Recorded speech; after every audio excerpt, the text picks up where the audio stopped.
Let's take a look at the Pratico Van Pelt workbook. We're going to be looking at the Basics of Biblical Hebrew workbook, 3rd edition, and here is the bibliographical information. It goes along with the grammar, and we're going to be looking at the workbook, chapter 12. So let's look at the chapter 12 workbook exercises. So these are found on page 45 of the Pratico Van Pelt workbook. It's asking us to identify this list of verbs as either strong or weak. So let's look at the categories that we have for doing that. We'll look at the textbook now, and this is page 124 of the textbook. And so it gives a list of types of weak verbs. And so we have the one guttural. There's a guttural in the first root position. A two guttural is a guttural in the second position. Then they have a three chet ayin. Now, not all grammars will separate this out as a separate type, but Pratico Van Pelt does. A three aleph, so you have the aleph in the third position. A three hey, this is a very common verb. You have the hey in the third root position. We have a one yod verb, so a yod in the first root position. A one noon, which would be a noon in the first root position. Then they talk about doubly weak verbs, and these are just verbs that have two weak letters in the root. And so this is, they just say this is one example here. Allah is one example. There's lots of other examples. Then there's the biconsonantal, and these are also called hollow verbs because often these are often written with a vowel letter in the middle. So example would be kum. So you have kof, and then you have a shurek, and then a final meme. They're called hollow because they have a vowel as the middle letter. Finally, they mention the geminate, and that means that the final two letters are identical. So here we have savav. There's a bait are the second and third root letters. Now, some grammars, as I said, leave out the three chet ayin. In addition, some will add a category for one aleph. So there are some variations, but the main categories remain the same. And the main thing to notice is that with gutturals in certain places, we will sometimes get different behaviors when verbs are conjugated in various ways. Okay, let's come back over to the workbook. And we note that the first example they give here is Ahmad, and it's a one guttural, and so it's actually just by definition it's weak because one of its letters is weak. In this case, the first letter is a guttural, and so it's a one guttural. So we'll look at now Ga'al. So Ahmad is to stand. Ga'al is to redeem. The participle form of this is Go'el, which is a redeemer or a kinsman redeemer, word we see in the book of Ruth a lot. We see that it has an aleph as its second letter, so it's weak, and we would call this a two guttural. For the third example here, we have barach, and using the categories that the book gives, that resh, they would call that a two guttural. Resh doesn't always act like a guttural in verbs, but in the second position it can. So we'll call that a two guttural. And the third letter here is a chet, so this would be a 3 ayin chet is one of the categories that they gave. So katal here is a strong verb. So this is weak. Call that a weak verb. Katal is a strong verb. There are no weak letters in there. So we'll just call that a strong verb. No classification other than strong. Kavats is also a strong verb. There's nothing weak about it. There are no weak letters. Asa is interesting, to do or to make. So katal is to kill, kavats is to gather, asa is to do or to make. And notice that the first letter is a ayin, so that's a one guttural. And then the third letter is a hey, so that's a three guttural. Or it's a three hey, sorry. So hey in the third position has some special characteristics, so we separate it out as its own classification. This is also weak, and actually it's doubly weak. It's got two weak letters. So that's one of the categories that the book talks about is a doubly weak. Bana, this is a very common to build, and we see that hey in the third position. So that's a three hey. And so it's a weak verb. Here we have ahav. So we have an aleph in the first position. So that would be a one guttural.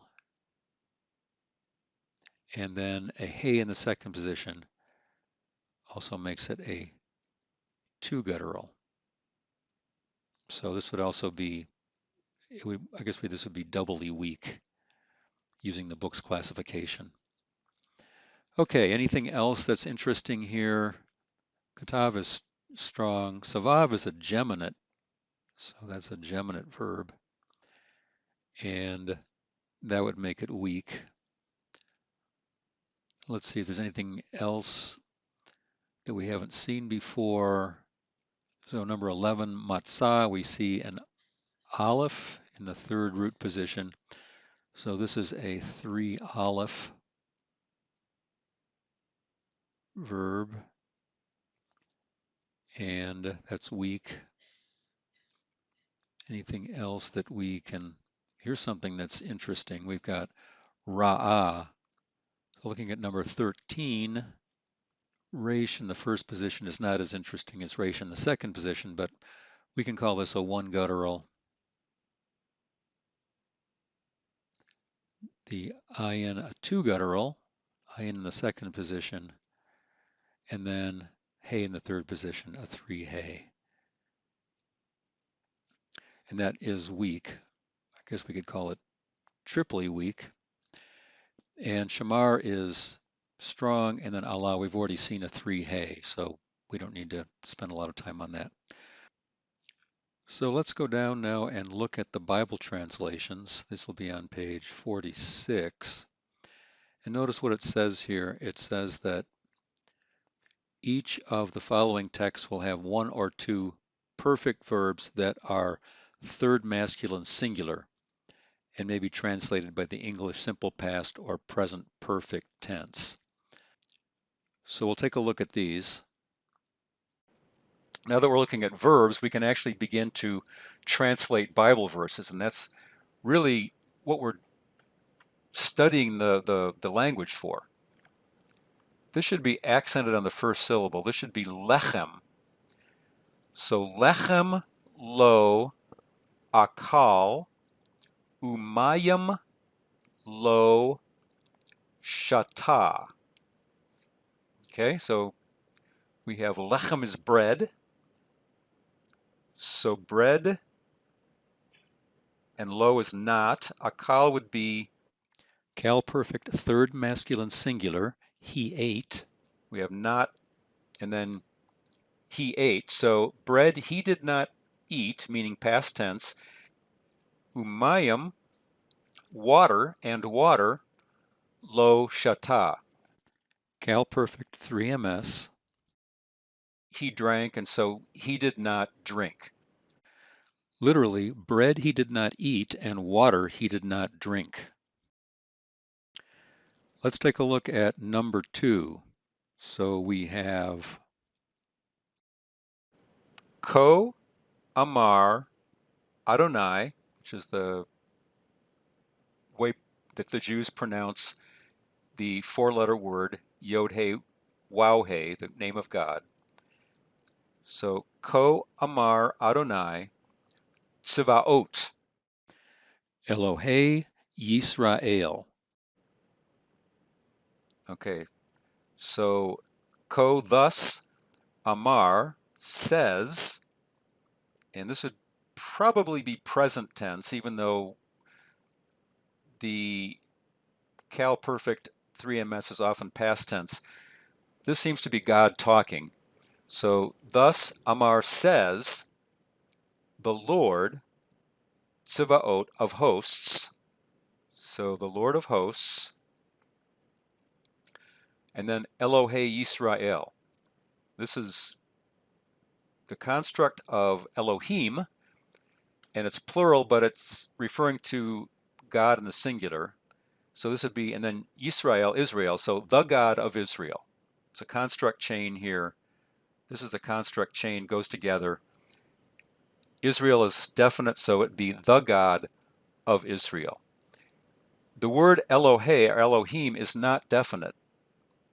In English, capital G God is definite. In Hebrew, God, either small g God or capital G God, is not definite.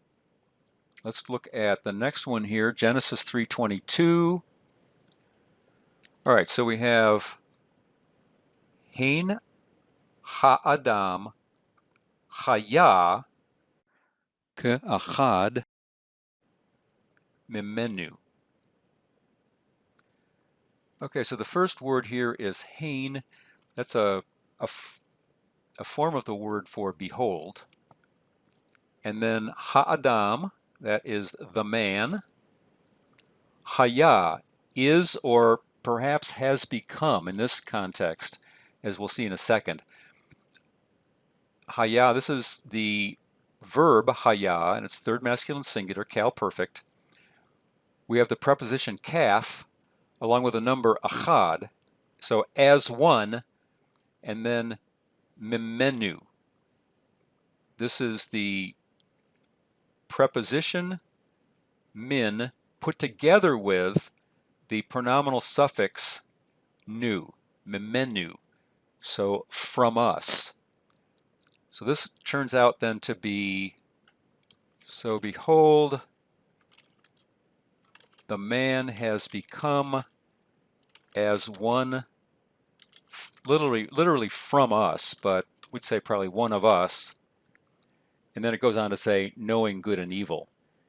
And of course, this is right after Adam and Eve sinned in the garden. Let's do one more here. We'll do Deuteronomy 3:18, number 7 in the workbook. And so we have Adonai Elohechem Natan Lachem et Haaretz Hazot. At Hazot, there's one of our demonstrative pronouns. So we have the divine name here. So the Lord, sort of construct looking form there, and then we have it attached to a pronominal suffix, and that is a 2MP pronominal suffix. Then we have our verb, which is natan, and everything here is Cal Perfect 3MS.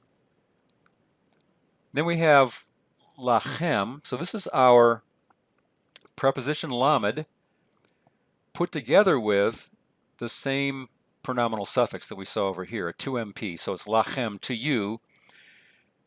And then et is our marker of the direct object, goes with the verb natan, and it's marking out our direct object. Here's our direct object, which is eretz. With the definite article, it comes out as haaretz, but the actual noun is eretz. Then we have the demonstrative pronoun here, which is the near demonstrative, and it's feminine, so it goes with feminine land. So we have the Lord, your God, gave, Natan, to you the land, the this, or this land. So let me type that out. So the Lord, your God, gave to you this land. Well, that's Deuteronomy 3:18.